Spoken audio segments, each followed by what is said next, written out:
warahmatullahi wabarakatuh. Terima kasih anakku semua. Hari ini materi kita tentang daun. Daun yang harus kalian pahami terlebih dahulu yaitu pengertian sehubungan dengan morfologi daun. Jadi secara morfologi daun itu memiliki pengertian seperti apa, itu yang harus kalian tuliskan. Kalian harus bisa memahami kalau daun itu memiliki ciri-ciri morfologi sebagai gitu ya. Kemudian yang kedua, bagian-bagian daun. Secara lengkap daun itu memiliki bagian. Yang pertama ada upi atau pelepah daun, nama ilmiahnya disebut sebagai vagina daun. Contoh realnya ada pada pohon kelapa, itu ada pelepah daun. Kemudian bagian yang kedua dari daun yaitu adanya tangkai daun atau petiolus. Hampir semua daun, kalau dikatakan hampir semua daun berarti ada suatu saat daun yang tidak memiliki tangkai daun. Bagian yang kedua setelah pelepah adalah tangkai daun. Jadi kalau ibu tadi sampaikan bahwa semua daun secara dominan memiliki tangkai daun, hampir setiap saat kita bisa melihat, bisa menikmati bahwa daun itu bertangkai. Tangkainya yang mengikat, yang melekat pada batang atau cabang suatu tumbuhan. Tuh. Kemudian bagian daun yang ketiga yaitu helaian daun. Helaian daun itu hampir semua yang kalian pahami tentang daun, yang kalian lihat adalah helaian daunnya. Nama ilmiah adalah lamina. Jadi helaian daun di sini hampir yang kalian bisa nikmati, bisa temui sepanjang hidup kalian, yang kalian sebut sebagai daun itu adalah sebagai helaian daunnya. Itu. Yang ibu harapkan kalian bisa memahami bahwa kalau daun itu memiliki bagian yang lengkap, ada upi, ada tangkai, ada helaian, berarti daun itu dikatakan sebagai daun yang lengkap. Tetapi jika salah satu dari bagian-bagian daun itu tidak terdapat pada daun, maka dikatakan daun tidak lengkap. Sehingga kalau misalkan daun di sini hanya ada tangkai dan helaian daun, berarti ini daun tidak lengkap. Ya. Jadi yang kalian temukan tanpa ada upi berarti daun tidak lengkap, hanya ada tangkai dan helaian daun. Itu yang pertama. Materi yang berikutnya yaitu jenis daun. Sama pada saat kita bicara tentang bunga, buah, ada bunga tunggal dan ada bunga majemuk. Ada buah tunggal dan ada buah majemuk. Pada daun juga sama. Daun tunggal dan daun majemuk. Ciri morfologi bila disebut sebagai daun tunggal, bila pada satu tangkai hanya terdapat satu helaian daun. Jadi kalau misalkan ini satu tangkai ada satu helaian daun, ini adalah contoh daun tunggal. Itu. Jika pada tangkai terdapat lebih dari satu daun, maka dikatakan sebagai daun majemuk. Contoh yang paling mudah untuk daun majemuk adalah pada tanaman belimbing wolo. Bisa ya membayangkan belimbing wolo, atau di dekat rumahnya ada tanaman belimbing wolo atau tanaman lainnya yang pada satu tangkainya terdapat lebih dari satu helaian daun, maka disebut sebagai daun majemuk. Tuh. Ciri morfologi daun tunggal, kalian harus bisa memberikan deskripsinya seperti ibu yang sampaikan tadi. Bila pada satu tangkai daun hanya terdapat satu helaian daun, itu adalah daun tunggal. Ciri daun majemuk adalah bila pada satu tangkai daun terdapat lebih dari satu helaian daun. Sehingga nanti helaian daun pada daun majemuk disebut sebagai anak-anak daun dan anak-anak tangkai. Tuh. Materi daun yang berikutnya yaitu ada sifat-sifat daun. Di sifat-sifat daun ini ibu nanti berharap sebelum kalian memulai belajar tentang daun seperti yang kemarin, ibu berharap kalian bisa membuat peta konsep daun. buatlah peta konsep daun. Setelah itu kalian mau belajar tentang daun berdasarkan peta konsep daun itu tadi. Yang pertama yang Ibu sudah sampaikan ada bagian daun, ada jenis daun. Yang kemudian akan Ibu terangkan adalah sifat-sifat daun. Sifat-sifat daun yang pertama yaitu ada bangun daun. Bangun daun itu adalah bentuk keseluruhan daripada daun. Jadi contohnya pada daun biwa. Ini adalah tanaman biwa yang ada di sebelah kiri perpustakaan kita. Kemudian ini ada buahnya. Jadi kalau kalian ingin tahu yang mana ya, yang biwa itu ada tanaman di sebelah perpus yang ada buahnya, ini adalah tanaman biwa. Di tanaman biwa ini memiliki daun-daun yang bentuknya seperti ini. Kemudian yang dimaksud bangun daun adalah bentuk keseluruhan dari ujung daun sampai ke pangkal daun. Bentuk daun ini seperti apa? Silakan kalian lihat nanti di dalam buku morfologinya Prof. Gembong. Ini termasuk berbentuk apa? Bangun daunnya apa? Di sana banyak sekali yang bisa kalian dapatkan.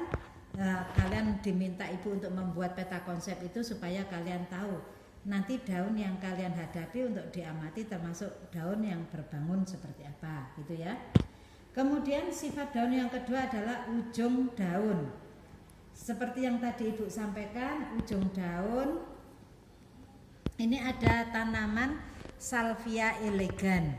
Ujung daun yang ada pada Salvia elegan ini adalah meruncing ya. Meruncing itu jika terjadi peninggian. Jadi seperti ini nak. Jadi dari tepi daun kanan kiri dia tidak langsung muncup habis di sini. Di sini tidak. Tetapi dia membuat peninggian sehingga ujungnya ini dikatakan lebih tinggi daripada seharusnya, membuat sudut yang 30 derajat atau 15 derajat gitu. Sehingga dikatakan meruncing, bukan runcing. Bukan runcing gitu ya. Ibu berharap juga kalian bisa memberikan informasi ciri-ciri morfologi yang disebut ujung daun memiliki ciri apa itu ya.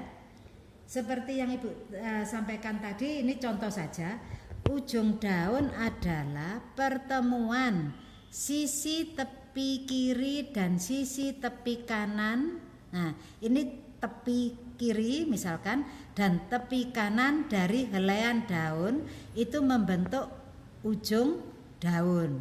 Nah, sehingga Ibu nanti meminta pada kalian buatlah ciri morfologi yang disebut dengan tepi daun itu cirinya apa ya. Kalau ujung daun Ibu tadi menyampaikan pertemuan dari kedua sisi tepi kiri dan kanan helaian daun, maka yang disebut sebagai tepi helaian daun cirinya apa? Itu wajib kalian tahu. Itu. Kemudian pangkal daun. Kalau tadi ujung daun adalah pertemuan dua sisi kiri kanan dari tepi helaian daun, berarti kalau pangkal daun apa? Itu kalian wajib menuliskan ciri morfologinya, mengapa disebut sebagai pangkal daun, ciri morfologinya apa. Selanjutnya di sifat-sifat daun yang keempat ada susunan tulang-tulang daun. Susunan tulang-tulang daun pada daun salvia jelas sekali memiliki susunan tulang daun yang dikatakan menyirip. Mengapa menyirip? Karena hampir seperti sirip pada tulang-tulang ikan. Di kanan dan kiri dari pangkal tulang daun, ibu pangkal daun, keluarlah seperti sirip-sirip ikan, tulang-tulang daun yang ada pada tanaman Salvia elegan. Kalian juga wajib untuk mencirikan secara morfologis yang disebut tulang daun itu apa, itu sehingga nanti kalian akan betul-betul paham tentang sifat-sifat daun.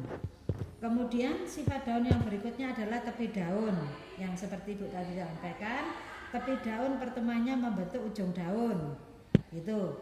Sedangkan tepi daun sendiri apa kalau begitu? Nah, secara ciri morfologi seperti apa, gitu ya. Dilanjutkan kalian wajib nanti mengumpulkan, tertulis, dikumpulkan ke Ibu lewat email. Kemudian daging daun, ciri sifat daun yang berikutnya ada daging daun. Daging daun adalah jaringan ya nak ya, masih ingat jaringan? Kalau organisasi makhluk hidup terkecilnya adalah sel, maka jaringan itu terbentuk dari apa nak? Ya, paham ya? Ya. Sehingga daging daun itu dicirikan sebagai jaringan yang kira-kira apa ya? Kalau adanya di helaian daun, daging daunnya itu berarti jaringan yang mengisi tulang-tulang daun pada helaian daun. Nah, Ibu bocori 2 sudah. Ciri morfologi dari sifat daun tadi adalah ujung daun, yang kemudian Ibu tambahkan lagi ada daging daun. Oke, ngerti ya? Mudah-mudahan anakku enggak bingung. Kemudian yang berikutnya dari sifat daun yaitu warna daun. Secara umum daun itu berwarna hijau secara umum. Nah, mengapa kalian bisa menangkap warna hijau? Karena apa ya kira-kira? Karena mata kita mampu menangkap panjang gelombang yang dipancarkan dari daun.